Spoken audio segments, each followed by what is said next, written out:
زیادہ دور نہیں ہے ماربل آرٹ سے، لیکن جو کچھ جسٹس قاضی فائز عیسیٰ نے جو باتیں کہی ہیں، یہی باتیں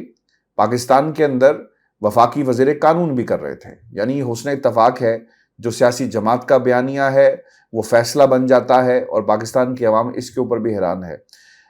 وہ یہ بھی کہتے ہیں کہ جی ایچ یو کا رول ایک بار پھر ضروری قرار دیتے ہوئے انہوں نے یہ بات کہی کہ ایسے میں ٹرانزیکشنل مذاکرات کا کوئی فائدہ نہیں ہے. سیاستدان ایک سٹیک ہولڈر ہیں اور راول پنڈی والے بھی سٹیک ہولڈر ہیں، یہ ادارہ بھی سٹیک ہولڈر ہے. میں نے ابھی سنا ہے کہ بینچ ٹوٹ گیا. بینچ کا ٹوٹنا نشاندہی کرتا ہے کہ سب ٹھیک نہیں ہے. اس موقع پر ایسے اقدامات کی ضرورت ہے کہ سپریم کورٹ متحد نظر آئے اور آپ سازشیں کریں، آپ ججوں کو ناراض کریں، آپ آئین پر ایک حملے کریں، آپ چیف جسٹس کو استعفیٰ دینے کے حوالے سے ٹرینڈز چلائیں، آپ اور پاکستان کے اس قبیلے کے صحافی ایک ماحول بنائیں اور آپ یہ کہیں کہ سپریم کورٹ پاکستان متحد نظر نہیں آتی. رائے صاحب، یہ صورتحال ہے پاکستان کے اندر ان جج صاحبان کی، جو پاکستان کی عدالتوں کو اور پاکستان کے ججوں کو اس وقت نہ صرف کنٹروورشل بنا رہے ہیں بلکہ اپنی مرضی کے جو فیصلے وہ بھی لینے کی کوشش کر رہے ہیں. تو رائے صاحب، یہ صورتحال تھی جو خواجہ آصف نے جس کا جو بات کہی، اور پھر رائے صاحب زمان پاک میں ایک ساؤنڈ پروف کمرہ بھی تیار کر لیا گیا خان صاحب کے لیے. میں چاہوں گا آپ کوئکلی کمنٹ کر دیں، چونکہ سٹیک ہولڈرز کی بات کی ہے خواجہ آصف نے. ہاشمی صاحب، سب سے بڑے سٹیک ہولڈر جو ہیں وہ عوام ہیں، خواجہ آصف نہیں. عوام اس ملک کے سب سے بڑے سٹیک ہولڈر ہیں. جی ایچ کیو، فوج نہیں، عوام سب سے بڑے سٹیک ہولڈر ہیں. اور عوام پھر یہ سلیکٹ کرتی ہے کہ سب سے بڑا ہمارا لیڈر کون ہوگا. جس کو عوام سلیکٹ کرتی ہے، جس کو عوام الیکٹ کرتی ہے، جس کو جی ایچ کیو سلیکٹ کرتا ہے اس کو نہیں، جس کو عوام الیکٹ کرتی ہے اور سلیکٹ کرتی ہے وہ پھر سب سے بڑا سٹیک ہولڈر کہلاتا ہے. اور وہ سب سے بڑے سٹیک ہولڈر عوام کی وجہ سے اس وقت عمران خان صاحب ہیں، جن کے پیچھے 75% لوگ کھڑے ہیں. خواجہ آصف کے متعلق میں کوئکلی یہ کامنٹ کر دوں کہ ان کا ایک فکرہ جسے جان بوجھ کر ڈاؤن پلے کیا گیا ہے وہ بڑا خطرناک تھا. انہوں نے کہا کہ سپریم کورٹ اپنے پلڑے برابر کرے،